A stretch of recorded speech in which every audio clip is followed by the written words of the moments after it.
Eldon is an evil bastard, but he will not get away with killing my daughter. Not over my dead body. By hook or by crook, I will see that murderer brought to justice.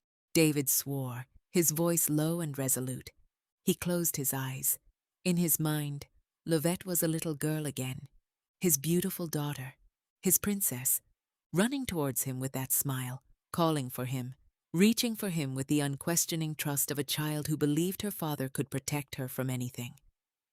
David's heart sank. When she had needed him most, he had missed the one call he would spend the rest of his life wishing he had answered. A tear slipped slowly down his cheek. For a moment, there was only grief. Then something began to change. The sorrow remained, but beneath it, something harder was taking shape. Anger. Determination. For a moment, guilt cut through David's anger. He had not wanted to see Levette's body, so he hadn't. When Eldon insisted the funeral would be closed, casket with no viewing allowed, David did not object. Eldon claimed it was what his wife would have wanted. At the time, David had been too shattered to question it. He had not even learned of his daughter's death until the following morning.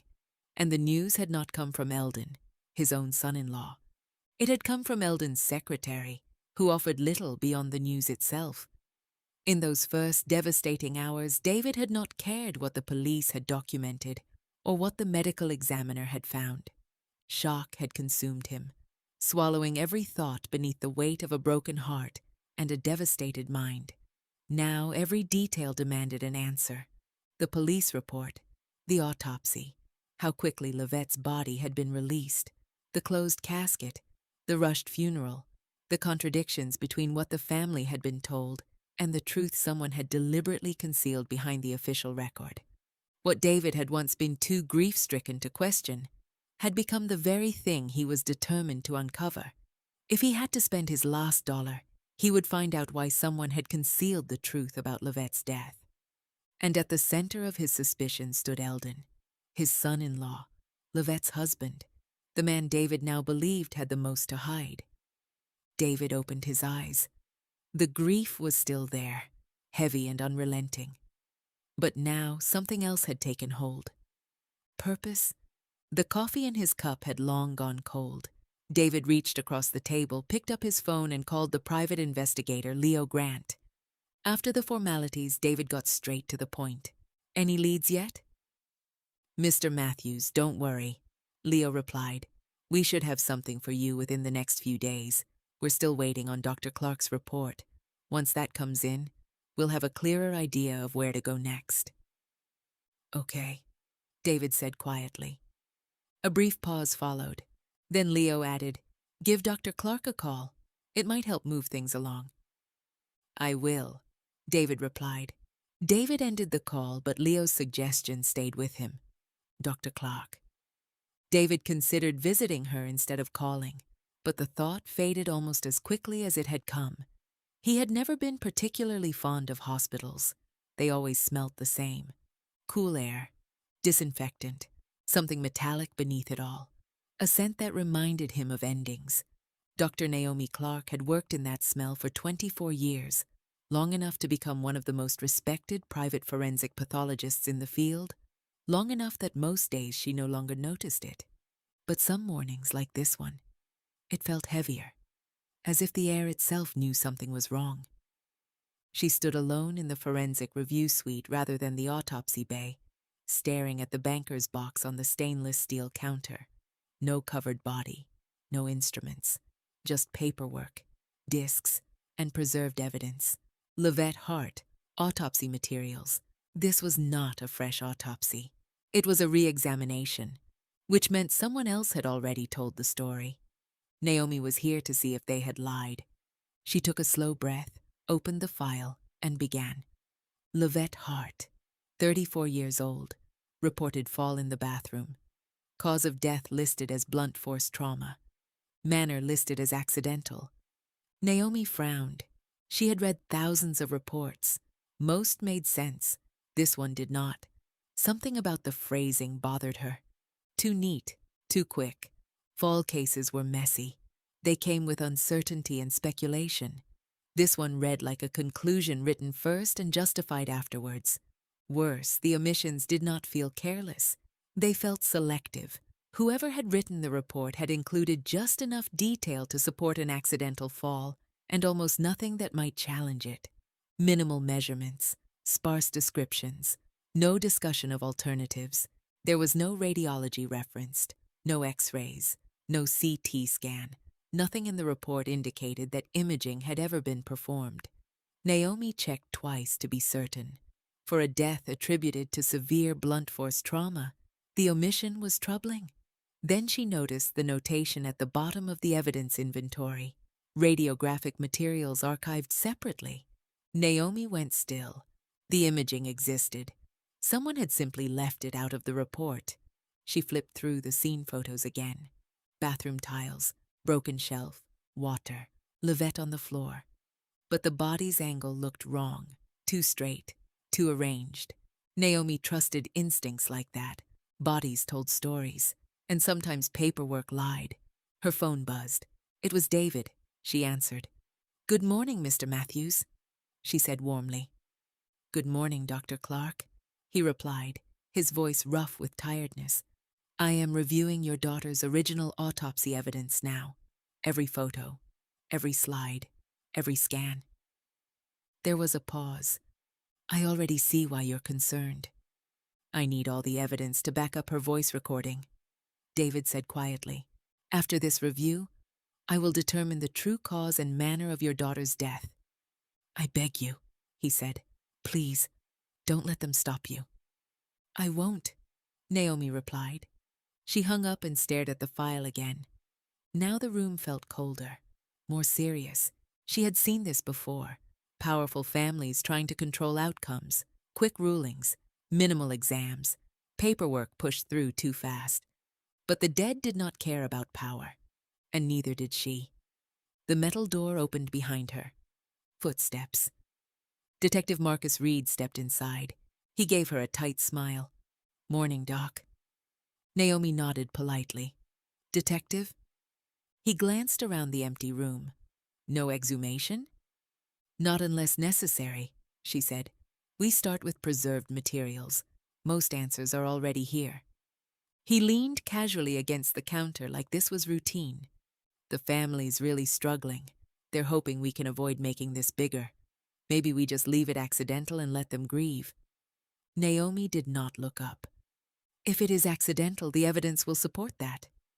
And if it doesn't, then it isn't." He studied her. "You know who her husband is, right?" "Yes." "Things get messy. Media, politics. Sometimes it's better to keep things simple."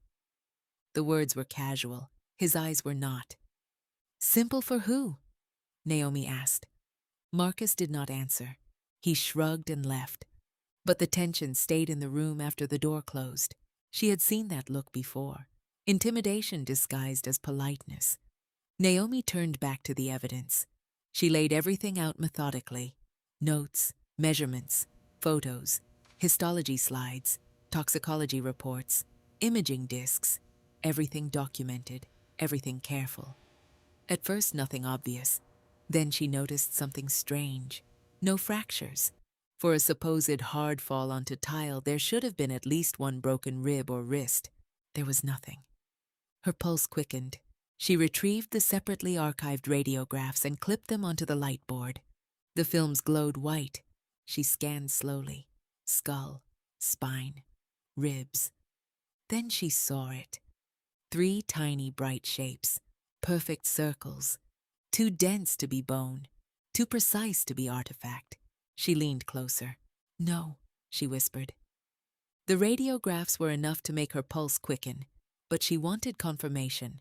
According to the archive log, a CT study had been performed the same night as the original examination. That study, too, was absent from the written report. She loaded the archived CT images onto the workstation. The machine hummed. Slice after slice appeared. And there they were. 3 metallic objects buried high in the chest. Small, dense, unmistakable. Bullets. Naomi stared at the screen. The wound paths had been documented nowhere in the original report. Neither had the internal bleeding surrounding them. It was impossible to reconcile what she was seeing with the neat description of a fatal bathroom fall. Her throat tightened. This was not an accident. This was not negligence. This was murder. You did not overlook 3 bullets during an autopsy. Someone had seen them. Someone had documented around them. And someone had made sure they disappeared from the official conclusion. Anger rose slowly, hot and steady, because someone had expected her to sign a paper and walk away. She began documenting immediately. Photos, measurements, trajectory analysis, notes, professional, precise. But inside, she was furious. Her phone buzzed again. David had sent the recording, as she had requested. She played it. Levette's voice, scared. Then Eldon's voice, cold, threatening. Then she heard it, just before the phone died. A soft metallic scrape, a sharp metallic sound, consistent with the slide of a semi-automatic pistol being pulled and released. The recording cut out a split second before the gunshot. She replayed it several times. The sound alone could not identify a weapon, but paired with the ballistic evidence now glowing on her screen, its significance was impossible to ignore. Now the physical evidence and Levette's recording were pointing in the same direction. Someone had tried to bury the truth once. Naomi intended to make certain they could not do it again. She opened the official report and typed carefully. Addendum. Re-examination of preserved radiographic and autopsy materials demonstrates 3 retained ballistic projectiles with associated injuries inconsistent with the previously reported mechanism of death. Cause of death, multiple gunshot wounds. Manner of death, homicide. She entered the findings into the official case record and submitted the addendum. From that moment forward, there would be a documented trail. Dates, names, findings. Anyone who tried to bury the evidence again would have to explain why. Across town, David sat across from Leo Grant in a small bar. Leo had tired eyes and the posture of someone who noticed everything. Private investigator, quiet, patient. Leo slid a document across the table. "The recording is strong evidence," he said calmly. "But the investigation has already uncovered something more substantial." A pause. Dr. Clarke found ballistic evidence in the original medical files. Leo continued. 3 projectiles, none of them mentioned in the official cause of death report. David read in silence, line after line. When he finished, his hands were shaking. "This wasn't just covered up," David whispered. "Someone built a lie around her death." He looked up at Leo. "And Eldon knew?" "People like Eldon think they're untouchable," Leo said. "I make a living proving they're not." Outside, rain began tapping against the zinc roof. Slow at first, then harder, like something trying to flood the city of Kingston so the truth could finally float to the surface. Back at the hospital, Naomi shut off the light board, and the room went dark. The metallic smell lingered, but it no longer felt like endings. It felt like accountability. Whoever had buried Levette's death beneath paperwork and influence had made one mistake. They had left the evidence behind. She closed the file gently. "It's done," she murmured. "The truth is on record." Stay tuned for the next episode. If you missed any previous episodes, go back and catch up so you don't miss any important moments. Like, comment, subscribe, and turn on notifications so you're ready when the next episode drops.